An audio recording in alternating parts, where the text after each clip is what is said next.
This is the Schlow Library podcast.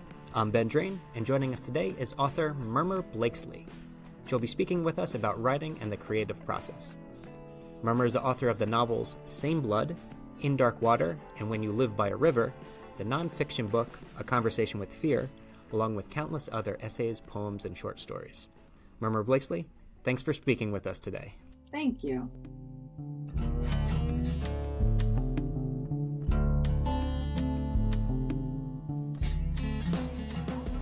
Having written 3 novels and a work of nonfiction, what's your approach to writing and the creative process? When I'm writing, I think the best way to do it is just clock in, like you're a plumber or an electrician. You clock in, and that way you take out the whole problem of productivity. You don't worry if you're going to be productive. You just clock in and you have 10:03 that you started. If you have to go to a phone call or you have to break, you clock out. And then at the end, you add up all your minutes. Okay. And so if I'm writing prose, I like a 4-hour day. When I get mentally fit to write, I can write 8-9 hours because I'm into it. I find in the beginning 4 hours is good because my writing brain, my imagination turns soft, turns limp after a while. I just don't have the energy to keep going. And then it's sort of a waste of time once you're too tired. Right. Generally, do you measure by time rather than words or pages or the completion of a scene? Yeah. So if you just clock in, clock out, it's sort of like giving the muse a chance to come. But if you have nothing, you don't have to go, oh my goodness, I could have done the laundry.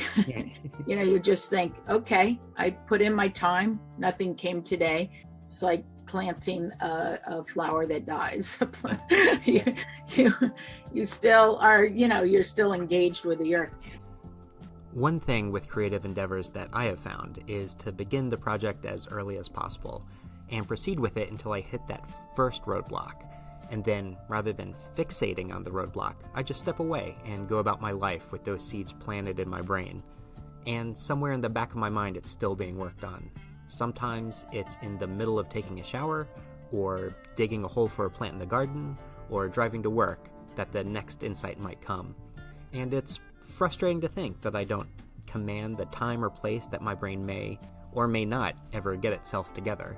But once I learned to embrace that I had no control over it, it was liberating. Although it takes faith that the next step will come, and sometimes the next step never does come because, it was a dumb idea I was pondering. Yeah, sometimes it can be dumb, but what's so great, first of all, you picked 3 things that I think are incredibly fertile moments: shower, digging, and driving. Both of those, I think I've had some of my best ideas coming during those times, but only if I've put in the time to write.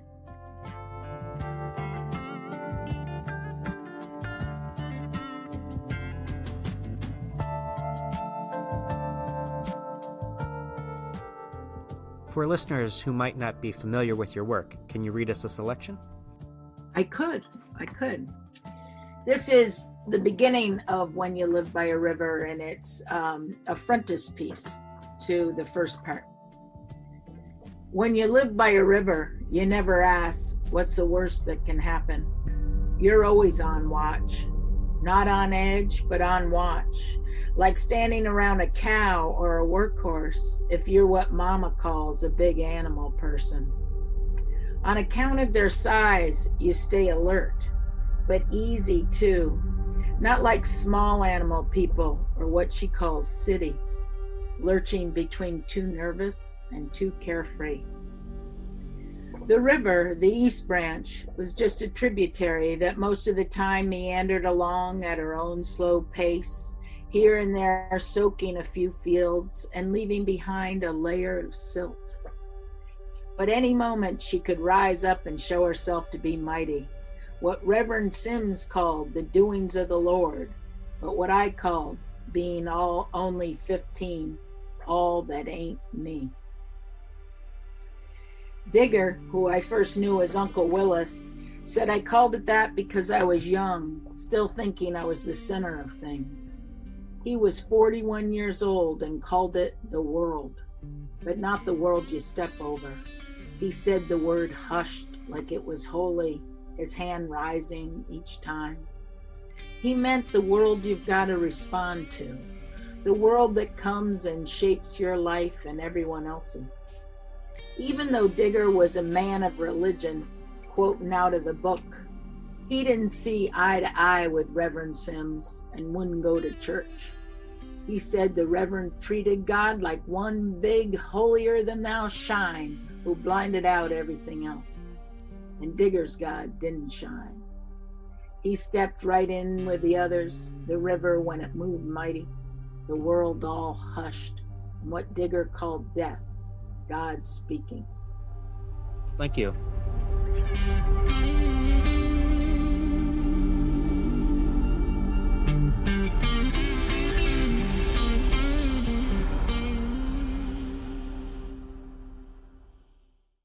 You write about rural life in the Catskills. What are some of the ways in which local inspiration manifests itself?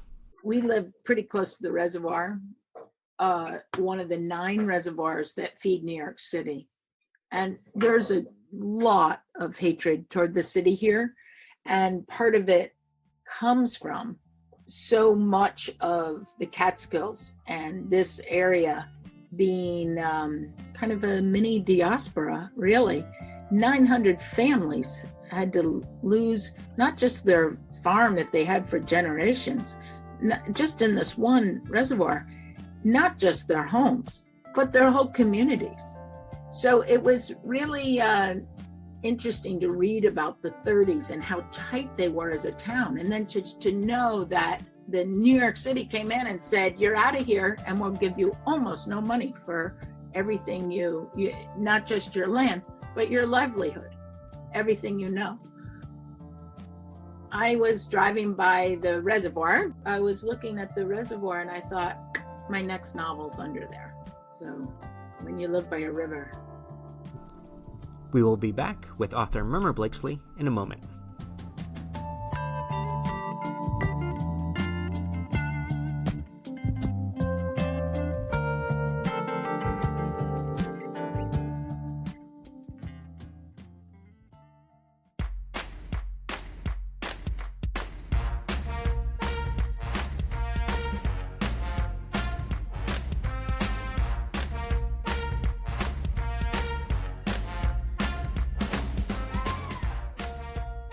In most podcasts, you would now be listening to an advertisement.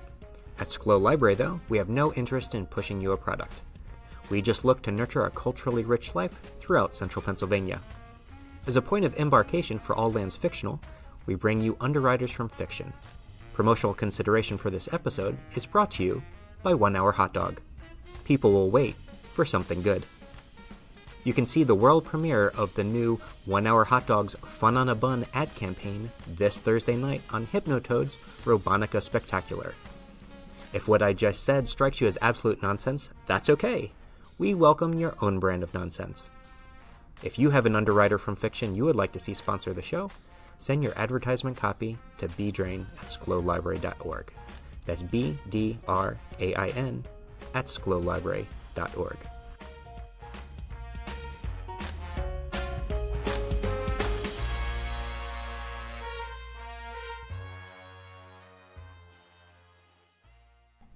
We're back talking with author Mermer Blakeslee.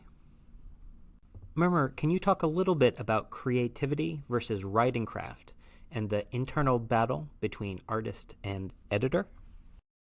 There's this creative time, which is generating, and the generating process needs a lot of freedom. What I'm there for is just to put in that freedom to allow myself to do something. Wendell Berry said something really fantastic. He wrote, there are, it seems, two muses, the muse of inspiration, who gives us inarticulate visions and desires, and the muse of realization, who returns again and again to say, it is yet more difficult than you thought. This is the muse of form. It may be then that form serves us best when it works as an obstruction to baffle us and deflect our intended course. It may be that when we no longer know what to do, we have come to our real work. And when we no longer know which way to go, we have begun our real journey. I hate the word journey, but other than that, I love this. The mind that is not baffled is not employed. Isn't that fantastic? The mind that is not baffled is not employed. The impeded stream is the one that sings. It's pretty cool. As someone who is frequently baffled, I definitely respond to that.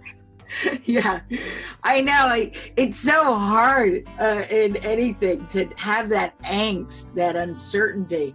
But I think getting used to that is part of just the creative process, just getting used to, having no clue what you're doing, and also working something over and over in your mind. Hearing you say that, I'm just now realizing a theme in your work. In your nonfiction book, A Conversation with Fear, your thesis is that fear is not something to be ignored, pushed aside, or dominated, but rather something to accept and come to terms with. It strikes me that much of that also applies to any creative process, that we all live with inspiration and the lack of it. We have moments of insight and brilliance, of focus to be able to edit effectively, or when just the right word pops into our minds. But it's not something that happens on our demand, that cares about our timetables, or is something that we can wield as we like. There's two things you said that were very important. One is that it's not governed by your ego. If you sit down to write the great American novel, you really probably won't, right? You'll start and you'll think, well, this isn't good enough. And it isn't, that's not the way it works. And you can't just say, okay, now I'm going to do it. I'm going to turn it on. This is different. This is something you don't have a lot of control over. And there's a surrender involved. And it's funny that you brought up A Conversation with Fear, because that's about skiing. And I work with the same idea between skiing and writing. And I got it from the writing world. And that is an idea of lowering the task, lowering your expectations. And what that does is it ameliorates the impact of your ego. That came actually from William Stafford talking about a writer's block in poetry, saying, lower your standards. If you can't write a poem, he wrote a poem every single day. If he didn't write a good poem, Tobias Wolff said the same thing, except that you go write a lot of bad stuff, so that takes the ego out of it. And that's part of why I say 4 hours a day, just sitting there. You can sit there for 4 hours a day. I have never found that I could sit for 4 hours without writing something, right? So for our listeners, maybe advice would be, don't sit down to write the great American novel, but sit down to write. Yeah.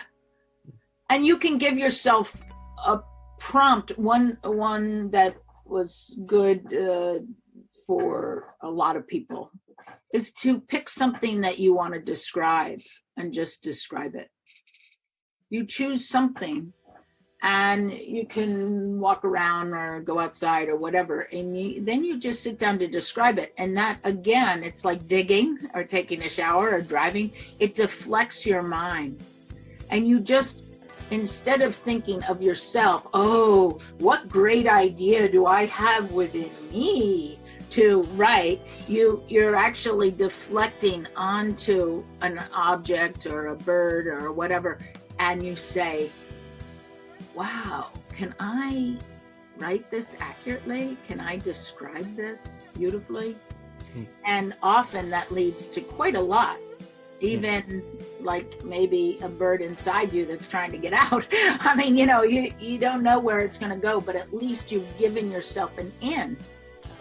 What you just said reminds me of what poet Richard Hugo wrote about poetry writing in his book, The Triggering Town, that many poems can be said to have two subjects, one of which is the initial subject that the author may be aware of, and then there's the revealed subject, which is discovered or created through serendipity in the act of writing, and may be totally unknown to or unintended by the author. But once you put your attention wholly on an object, it starts to call forth in you a response to the world. And what a better way to enter into writing, which is having the world call you.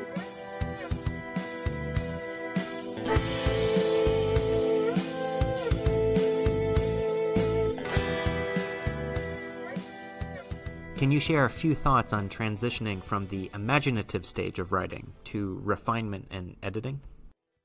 You start that generative process, that first flush of inspiration happens in a very internal state.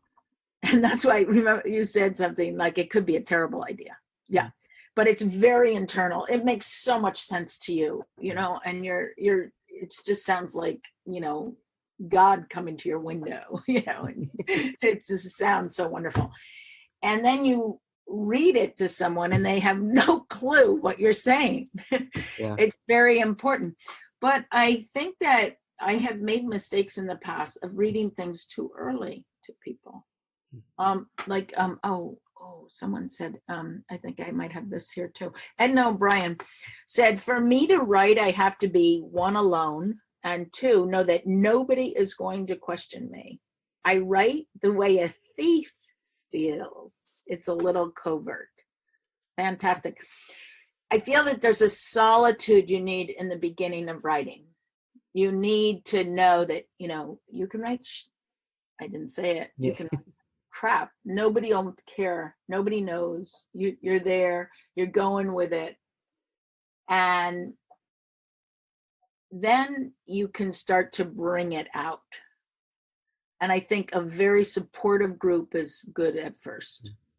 And your wife, your husband, your mother, very supportive, and then you go there and then into larger and larger audiences until you feel it's ready for the editor, the second voice, that gives you the distance that you need. I found the first step, which things rarely get past, is just my own brain the next day. Having slept, waking up, thinking, I have the same perspective, the same experiences, but on today, I look at it. If it still holds up, then we can move forward, but it might be, Always. That's always the case. Things are hot. People always say, put it in a drawer and let it cool down.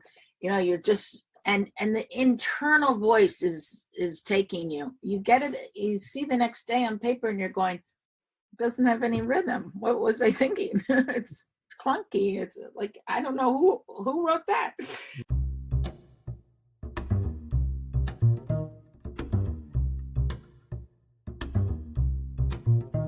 So, aliens have landed, and they are trying to puzzle out what Earthlings are all about.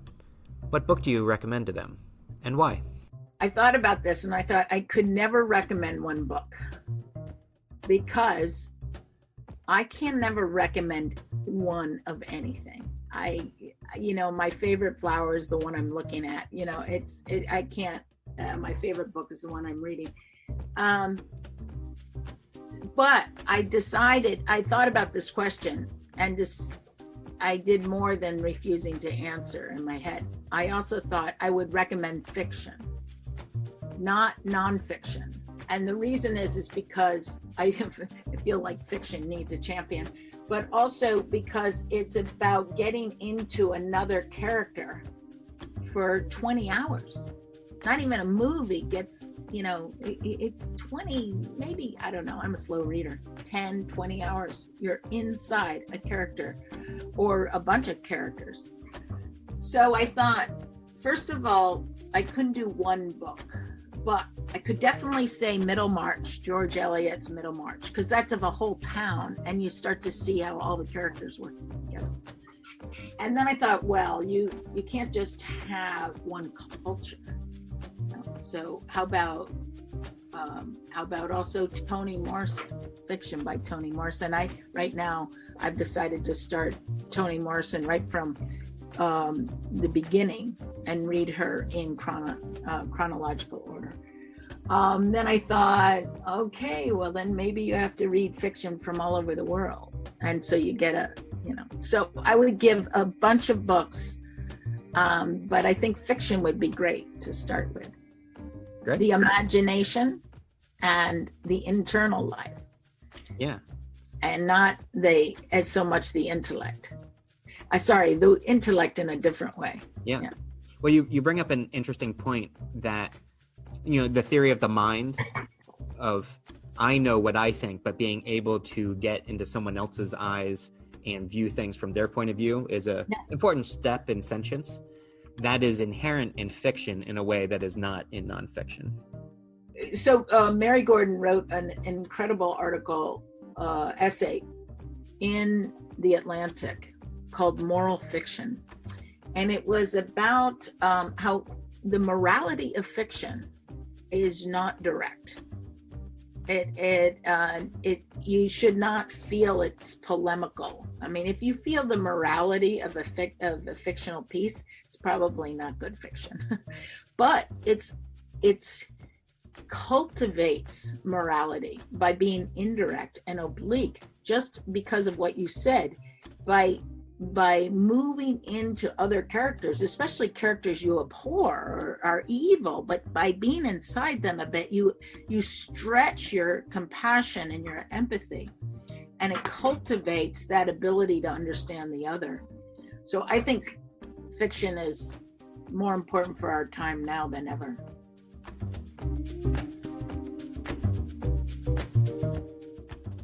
Mermer Blakeslee, thanks for speaking with us today.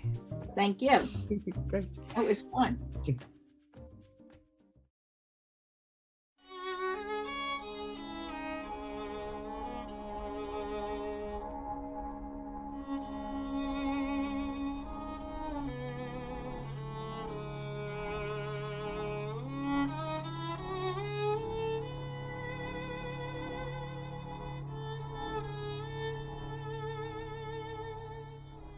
Author Mermer Blakeslee also brings us this episode's Poetry Nightcap.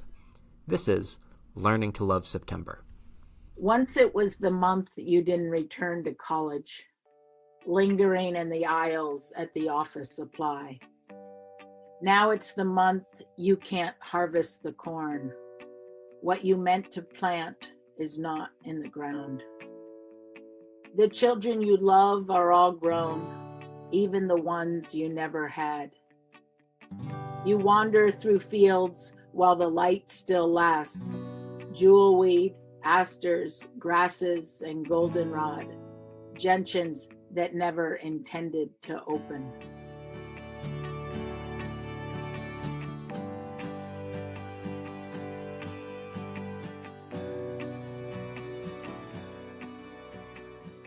This podcast was produced by Schlow Library. Special thanks to our guest, Mermer Blakeslee.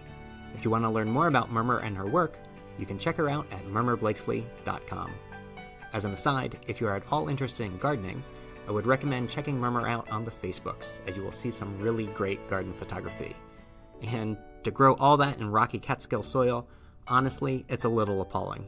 While you're online, head over to schlowlibrary.org to see all the happenings. That's SCHLOW library.org. I'm Ben Drain, your old friend and erstwhile companion. Take care until we meet again.